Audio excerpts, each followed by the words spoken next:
On our family trip, my husband sneered, "I booked rooms for me, my ex-girlfriend, and the kids, they're my real love." I smiled sweetly, said nothing, and walked away. Hours passed as I ignored every call.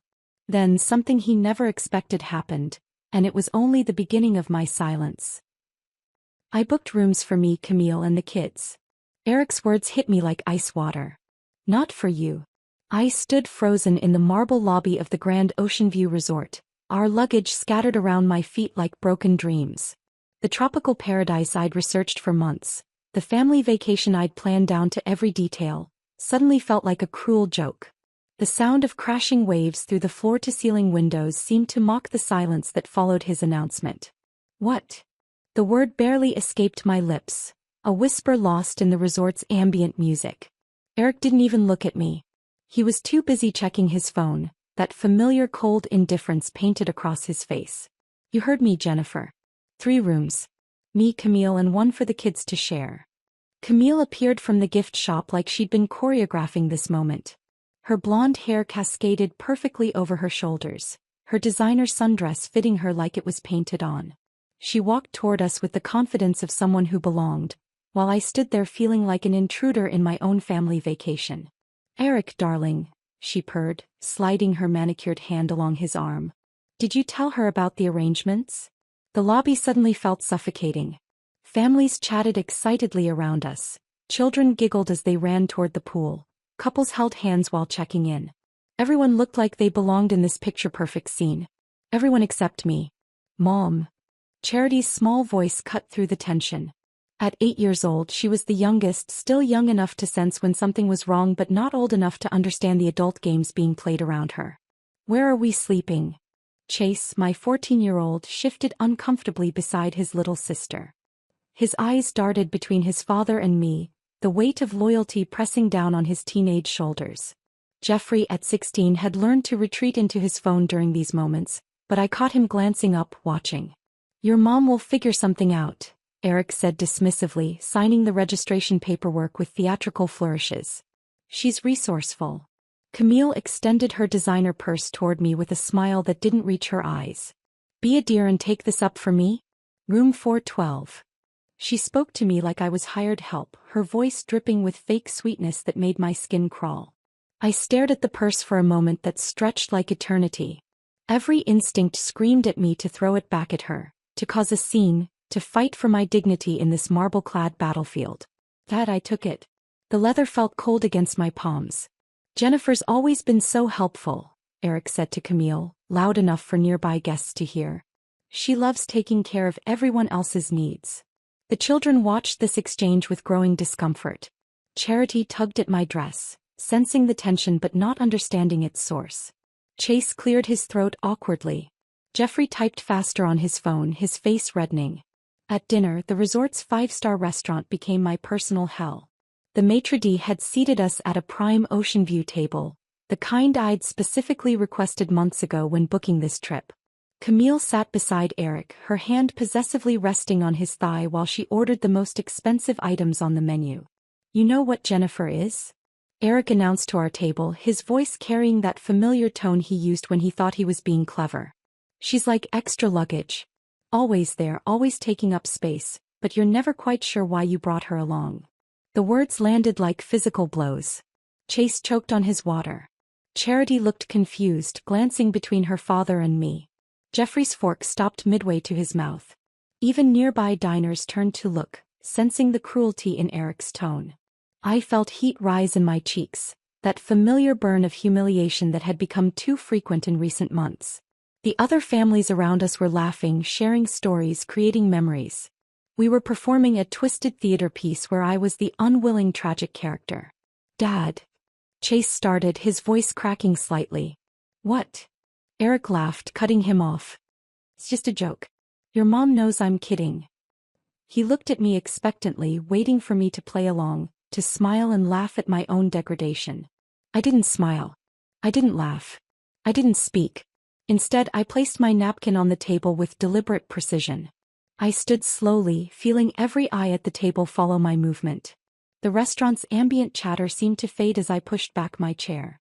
"Where are you going?" Eric's voice carried a note of surprise. He wasn't used to me leaving without explanation, without permission. I looked at him for a long moment, memorizing his face, the way his eyebrows furrowed with confusion, the way Camille's hand tightened possessively on his arm. I looked at my children, their faces reflecting worry and embarrassment and something else. Maybe respect. Then I walked away. My phone started ringing before I even reached the lobby. Eric's name flashed on the screen again and again. I let it ring. In the elevator it rang. Walking down the hallway to my hastily booked room it rang. As I slid the key card and stepped into my sanctuary, it continued its desperate song. I powered it off. Alone in the quiet luxury of my ocean view suite, paid for with my own credit card, I opened my laptop. The familiar glow of the screen illuminated my face as I logged into our financial accounts. The ones Eric assumed he controlled, the ones he'd forgotten were actually in my name. As I scrolled through investment portfolios, business accounts, and property deeds, I realized something profound. Eric had just made the biggest mistake of his life. He'd pushed me too far, humiliated me too publicly, forgotten too completely who actually held the power in our relationship. My silence tonight wouldn't be weakness. It would be strategy. The laptop screen glowed in the darkness of my hotel room as I began dismantling 12 years of financial entanglement. My fingers moved across the keyboard with surgical precision, each keystroke calculated and deliberate. Eric had always bragged about being the breadwinner, the business mastermind, the financial genius of our household. What he'd conveniently forgotten was that I held the actual keys to the kingdom. I started with the investment portfolio. $73,000 in mutual funds, transferred to my personal account. The real estate holdings came next. Our vacation rental properties in Colorado, the ones Eric loved to mention at dinner parties as his investments, were actually titled under my name for tax purposes. I initiated the paperwork to convert them to my sole ownership. The business accounts proved more complex but not impossible. Eric's consulting firm, the source of his endless ego trips, operated under an LLC I'd established years ago. He'd been so focused on playing the big shot that he'd never bothered to examine the legal documents I'd prepared. Every signature, every filing, every crucial piece of paperwork had been handled by me while he schmoozed clients and took credit. My phone buzzed with another missed call from Eric. 27 attempts since dinner. I glanced at the screen and powered it off completely. At 11:47 p.m., I dialed my attorney's emergency line. Margaret Chin had been our family lawyer for years, but tonight she was solely mine. Jennifer? What's happening? It's nearly midnight. Margaret, I need to file for legal separation. Tonight. Can you start the paperwork? Her voice sharpened with professional focus. Tell me everything. I recounted the evening's humiliation, the calculated cruelty, the way Eric had paraded his affair partner like a trophy while reducing me to hired help. Margaret listened without interruption, occasionally taking notes. We'll need documentation of financial assets, evidence of emotional abuse, and a comprehensive separation agreement, she said. How quickly do you want to move? Immediately. I want him served before he realizes what's happening. Jennifer, this is a significant step. Are you certain? I looked around the hotel room I'd booked with my own credit card, thought about the purse I'd carried like a servant, remembered the laughter at my expense. I've never been more certain of anything in my life. Margaret's fingers clicked across her keyboard. I'll have preliminary documents ready by morning. We'll start with asset protection, then move to formal separation proceedings. While Margaret worked through the night, I continued my methodical financial restructuring. The joint credit cards were canceled one by one. The automatic payments Eric relied on for everything from his gym membership to his expensive car lease were redirected to accounts he couldn't access. By 3 a.m., I'd effectively frozen him out of the financial empire I'd built while he played pretend soup. Dawn crept through the hotel curtains as I packed my belongings. My phone, now equipped with a new number, remained blissfully silent. No desperate calls from Eric. No manipulative text messages. No attempts to gaslight me back into submission. The resort lobby buzzed with checkout activity. Families dragged rolling suitcases toward the entrance. Children complained about leaving paradise. Couples discussed their flights home. I positioned myself strategically near the front desk, close enough to observe but far enough to remain unnoticed. Eric appeared first, his hair disheveled, dark circles under his eyes. He looked like he'd spent the night pacing and calling. Camille followed, her previous confidence replaced by irritated confusion. The children trailed behind, their faces reflecting the tension they'd absorbed overnight. "Sir, I'm sorry, but your card has been declined," the desk clerk said, her voice professionally apologetic. Eric's face flushed crimson. "That's impossible. Try it again." The clerk swiped the card a second time, then a third. Each attempt produced the same result. "Declined. Insufficient funds. Perhaps you have another card?" she suggested gently. Camille stepped forward, her designer purse clutched defensively. "Use mine," she whispered, but her voice carried across the marble lobby. Eric's humiliation deepened as Camille's card also failed to cover the substantial resort bill. 3 rooms for 4 nights, plus meals, spa treatments and room service charges. I'd witnessed them accumulating. "There must be some mistake," Eric insisted, his voice rising. Other guests began to stare. "I'm a successful businessman. This is impossible." The desk clerk maintained her professional composure while security subtly positioned themselves nearby. "Sir, would you like to contact your bank?" I watched from my position near the gift shop as Eric fumbled with his phone, dialing frantically. His conversation with the bank was brief and clearly devastating. His face went ashen as he listened to explanations he couldn't comprehend. The children stood together, embarrassed by their father's public meltdown. Chase put a protective arm around Charity, while Jeffrey studied his shoes intently. "Mom paid the bill last night," I heard Jeffrey tell his siblings quietly. "I saw her at the desk."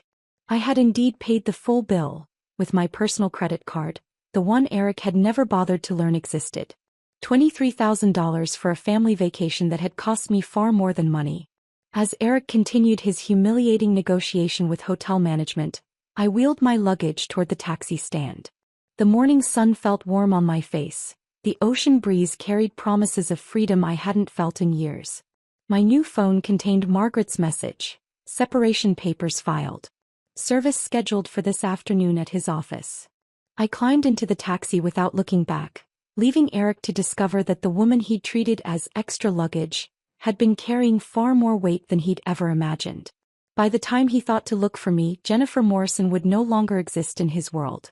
The silence I'd chosen the night before had become something far more powerful than words ever could be.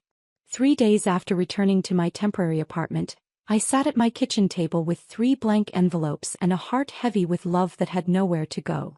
The silence I'd maintained felt necessary, but my children deserved more than abandonment.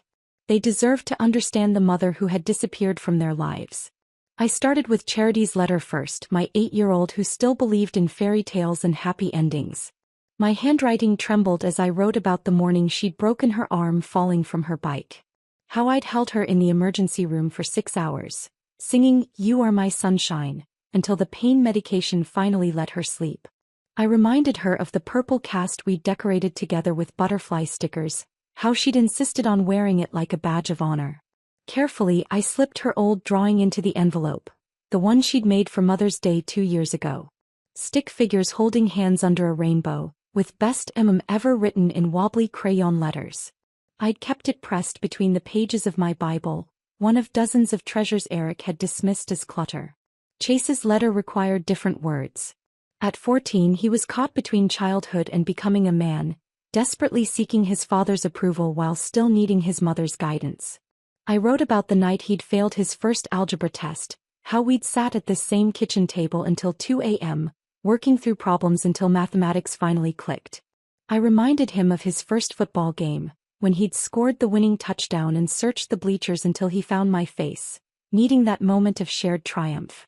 Into his envelope went his 8th grade report card, the one I'd laminated because I was so proud of his straight A's. Eric had barely glanced at it, too busy with a client call to notice his son's academic breakthrough. Jeffrey's letter proved the most challenging. At 16, he was already building walls, preparing for the independence that loomed ahead. But I remembered the boy who used to crawl into my bed during thunderstorms, who'd practiced his pitching motion in our backyard for hours while I caught every throw. I wrote about his first broken heart, when Melissa Harper had chosen someone else for the school dance. How he'd cried on my shoulder while I made his favorite chocolate chip cookies and promised him that someday a girl would see what an amazing young man he was becoming. His baseball glove went into the envelope, the one from Little League that he'd outgrown but couldn't bear to throw away.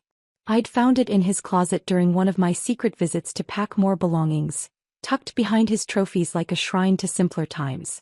I drove to their school and hand-delivered each letter to the main office, asking Mrs. Henderson, the secretary who'd known our family for years, to ensure they reached my children personally.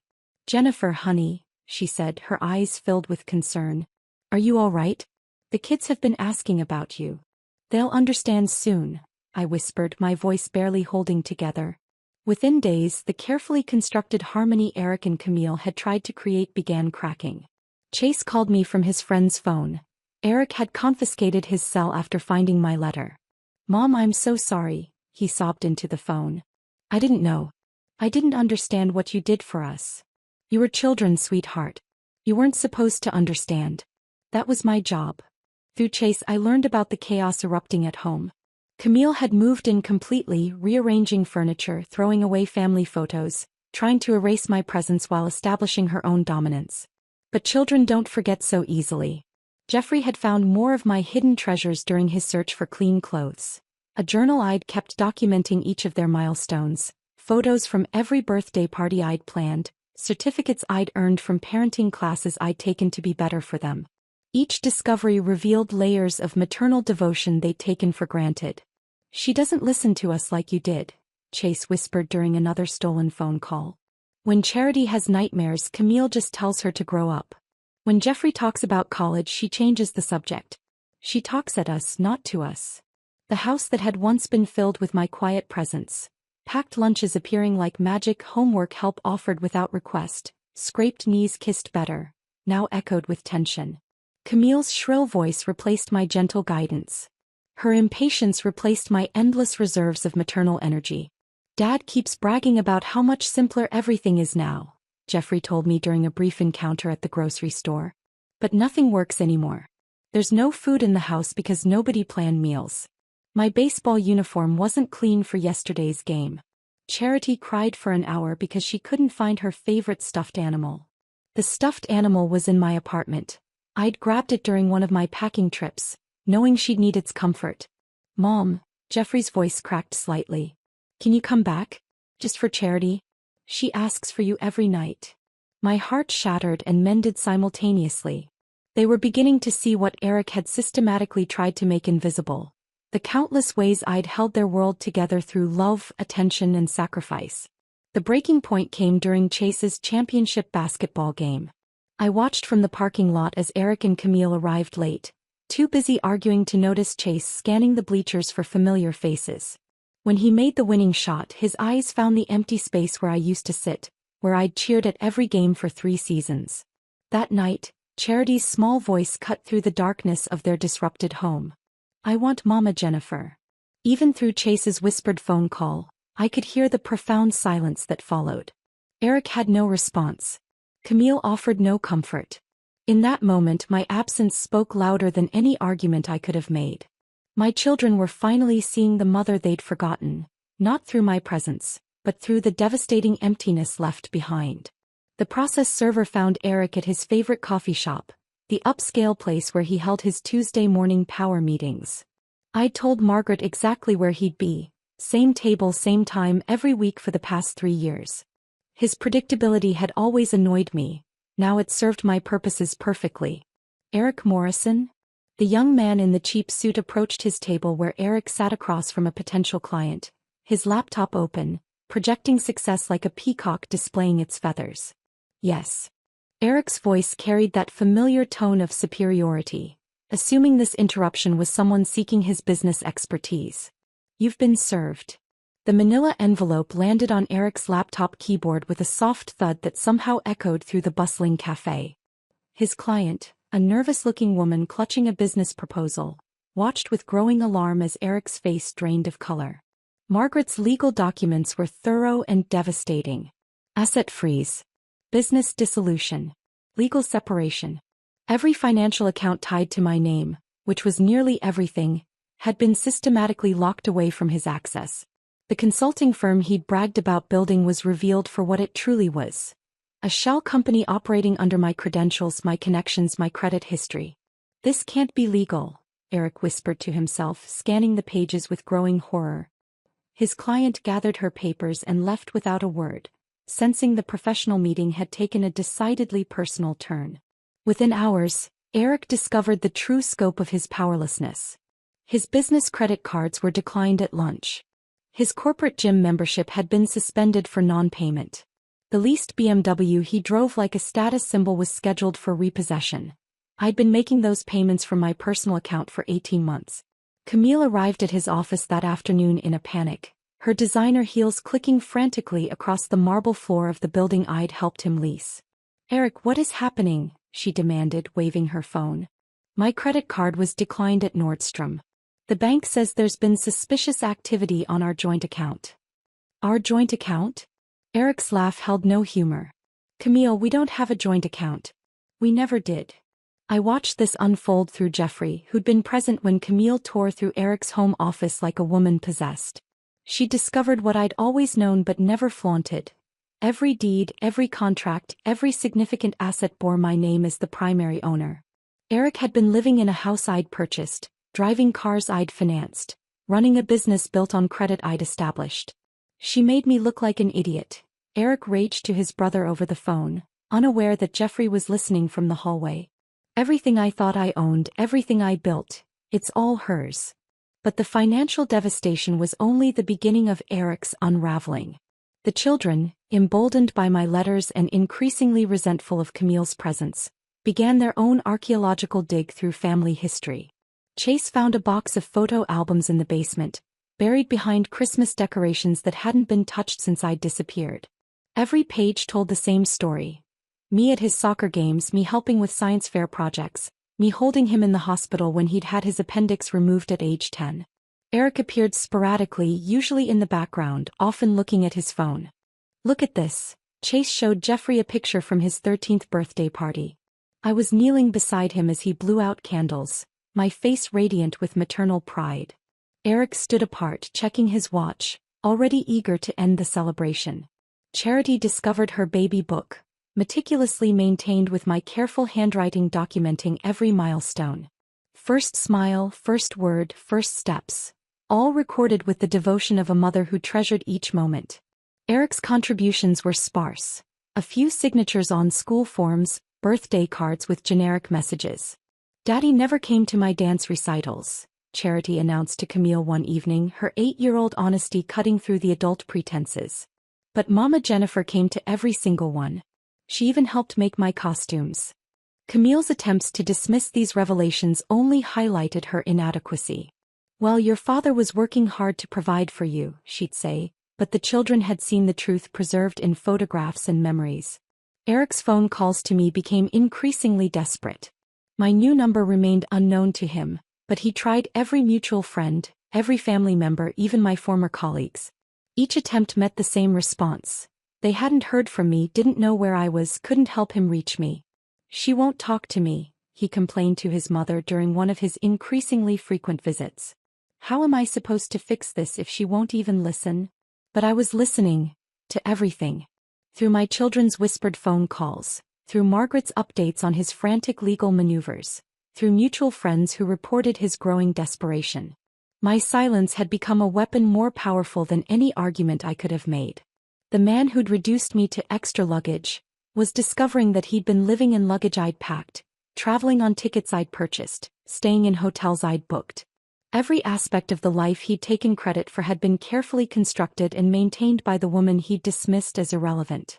Late at night, Eric would sit in the house that was legally mine, surrounded by children who increasingly questioned his version of family history, living with a woman who'd discovered that his promises of financial security were built on foundations he'd never actually owned. My silence reflected back to him the truth he'd spent years avoiding. Without me, Eric Morrison was nothing more than an elaborate fiction, a character playing a role in a story someone else had written. And now the author had stopped writing his lines. Jeffrey appeared at my apartment door on a Thursday evening, his 16-year-old frame filling the doorway but his eyes holding the vulnerability of a much younger boy. Rain dripped from his hair and I realized he'd walked the 3 miles from his father's house in the storm. "Mom." His voice cracked on the single word and I saw years of suppressed emotion threatening to spill over. I opened the door wider and he collapsed into my arms like he used to when he was small and the world felt too big to handle alone. His shoulders shook as 16 years of confusion and loyalty finally found their breaking point. "Why didn't you ever tell me?" he sobbed into my shoulder. "Why didn't you tell me what you gave up for us? What Dad really was?" I guided him to my small living room, this modest space that had become my sanctuary. He sat on my second-hand couch, looking lost and angry and heartbroken all at once. "You were a child, Jeffrey. I just wanted you to feel loved. I wanted you to have a father you could respect even if—" I paused, choosing my words carefully. "Even if that meant protecting you from difficult truths." "But I hurt you," he whispered. "All those times I chose him over you, all those times I didn't defend you. I was such a terrible son." "No." My voice was firm. "You were exactly the son I raised you to be. Loyal, loving, trusting. Those are beautiful qualities, sweetheart. Don't let his failures make you question your own heart." Jeffrey pulled something from his backpack. A worn composition notebook I recognized immediately. One of my journals from 3 years ago, filled with my private thoughts during some of our family's most challenging times. "Chase found this in a storage box Dad forgot about," he said, his fingers tracing the cover. "Mom, I read about the night I broke my wrist at baseball practice. You wrote about sitting in the emergency room for 6 hours holding my hand while I cried. You wrote about calling in sick to work the next day to take care of me, even though you couldn't afford to miss those hours." I remembered that night vividly. Eric had been at a business dinner, too important to interrupt for his injured son. I'd handled everything alone as usual. "You wrote about giving up the promotion at your job because it would have meant traveling, and you couldn't bear to be away from us more than you already were for Dad's career," Jeffrey continued, his voice breaking. "You wrote about selling your grandmother's ring to pay for Chase's football equipment when Dad said the budget was too tight. The ring had been my most treasured possession, a Victorian emerald that had been in my family for 4 generations. I'd never told anyone about selling it, had simply claimed I'd put it somewhere safe when Eric asked about it months later. I wrote those things down because I needed to remember why I was making those choices," I said softly. "Not because I wanted recognition, but because sometimes the sacrifices felt so big that I needed to remind myself they were worth it." Jeffrey looked up at me with red-rimmed eyes. "He told us you were weak, that you needed us to take care of you. But it was the opposite, wasn't it? You were taking care of all of us, even him." Before I could respond, my doorbell rang. Chase stood in the hallway, soaked and shivering, with Charity's small hand clutched in his. My youngest daughter's face was streaked with tears, her favorite stuffed animal, the one I'd rescued from their house, pressed against her chest. "We walked," Chase said simply. "Charity wanted her birthday with you." I had forgotten. In the chaos of separation and legal proceedings, I'd lost track of the date. Today was Charity's 9th birthday, and somehow my children had found their way to me.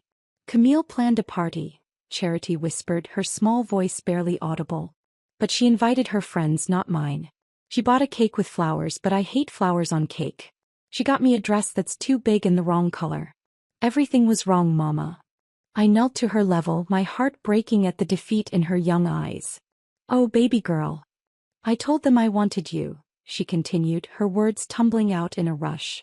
"I said it was my birthday and I get to choose, and I choose you. Dad got mad and Camille said I was being ungrateful, but Chase said we could come find you. So we left," Chase added, his 14-year-old voice trying to sound braver than he felt. "We just walked out. Let them try to stop us." I looked at my 3 children, drenched and defiant, and felt something shift in my chest. They had chosen me. Not because I'd asked them to, not because I'd manipulated or pleaded, but because they finally saw the truth of what our family had really been. "Are you going to make us go back?" Jeffrey asked, his question holding years of fear. "Never again," I said, and meant it with every fiber of my being. "Not unless you want to."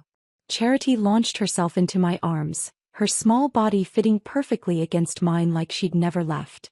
Chase followed, then Jeffrey, and suddenly we were a tangle of arms and tears and relief in my tiny living room. "I'm sorry, Mama," Charity whispered against my neck. "I'm sorry I forgot how much you love us." "You didn't forget, sweetheart. You were just confused for a while. That's not your fault." "We're not going back," Chase said, his voice stronger now. "We want to stay with you. All of us." I held my children close, feeling their heartbeats against mine, and realized that my silence had accomplished something no argument ever could have. It had given them space to see clearly, to choose freely, to come home to the love that had never wavered. My silence hadn't been punishment or manipulation. It had been protection. Protection for them to discover their own truth, and protection for me to preserve what remained of my heart. Now, with my children choosing to return to me, that heart felt whole again. The eviction notice arrived at Eric's door on a Tuesday morning in October, exactly 3 months after my children had walked through the rain to choose their truth. I learned about it from Margaret, who'd been monitoring the legal proceedings with professional satisfaction. "He's lost the house," she informed me over coffee, her voice carrying no triumph, only factual completion. "The mortgage payments stopped when you froze the accounts. He couldn't prove ownership because, well, he never actually owned it." I stirred my coffee slowly, watching the cream swirl into patterns that dissolved as quickly as they formed. And Camille? Gone. Disappeared the moment his credit card started getting declined. Apparently, she'd been job hunting since the resort incident. Found herself a pharmaceutical sales manager in Phoenix. Left while Eric was at his brother's house begging for a loan. The house that had been our family home for 8 years now sat empty, its windows reflecting nothing but sky. Eric had been forced to move into a studio apartment across town, the kind of place college students rented when their parents stopped sending money. His BMW had been repossessed, replaced by a 10-year-old Honda with a dented bumper and a temperamental engine. Meanwhile, my children and I had created something entirely different. I'd purchased a small 3-bedroom ranch house in the next school district, close enough for the kids to maintain their friendships but far enough to establish our new beginning. It wasn't grand or impressive, just honest wood floors, clean white walls, and windows that let in morning light without pretense. "Mom, can we paint my room purple?" Charity had asked on our first day, her 9-year-old eyes bright with possibility. "Any color you want, sweetheart." We painted together that weekend, all 4 of us. Purple walls with silver stars that we applied one by one while music played from Jeffrey's phone. Chase accidentally got paint in his hair and we laughed until our stomachs hurt. Simple moments that felt revolutionary after years of walking on eggshells around Eric's moods. The boys shared the larger bedroom not because we couldn't afford better, but because they'd chosen to. "We've got catching up to do," Jeffrey had explained. 16 years of real conversations. I converted the garage into my home office, where I rebuilt my consulting practice using the business connections Eric had never realized were originally mine. Clients who'd respected my work but dealt with Eric because of his aggressive self-promotion now called me directly. My phone rang constantly with opportunities I'd forgotten existed. "Jennifer, we've been hoping you'd go independent," said David Chin, a former client who'd always made Eric nervous with his pointed questions. "Your husband's presentations were flashy, but we knew the real expertise came from you." 6 months passed before I composed Eric's final communication. It wasn't a letter exactly, but an accounting. A meticulous breakdown of every financial transaction I'd made on his behalf over 12 years of marriage. The document ran 37 pages, each entry carefully documented with dates, amounts, and purposes. $847,000 in mortgage payments for a house titled in my name. $124,000 in car payments for vehicles he'd driven like status symbols. $67,000 in credit card debt accumulated for his business lunches, golf memberships, and clothing designed to project success he'd never actually achieved. $43,000 in legal fees for business incorporations, patent applications, and contract negotiations he'd claimed as his victories. The numbers told a story Eric had never allowed himself to see. The story of a woman who'd sacrificed her own ambitions to build a platform for his ego, who'd worked tirelessly behind the scenes while he performed for audiences who were really applauding her efforts. But the financial accounting was only the beginning.